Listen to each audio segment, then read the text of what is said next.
We can use negative indexing also, like negative indexing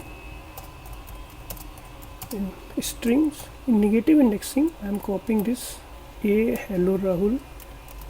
And how the negative index works? So what will happen? This will start from -1, then -2, then -3, then -4, like this. Like this it is going.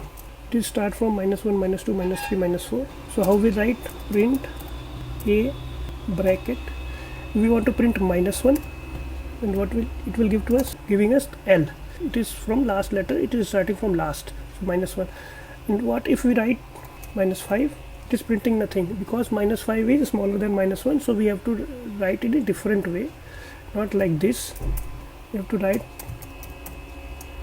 square brackets -5 -1. So what it will give? First it is giving L, now it is giving RAHU, means -1 is not included and -5 is included. So -5 is -1, -2, -3, -4, -5, means the R is -5. So it is including, first letter is including and last is excluding in indexing.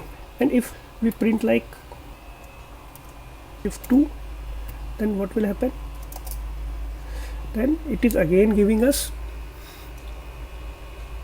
-5 to -1, excluding -1, but skipping 2 letters. Second letter is printing. So what is happening? R is -5, then it is keeping A, then it is printing H, and as L is excluded because it is -1, so it is nothing giving.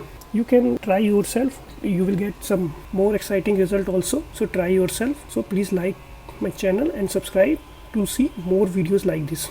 So thank you.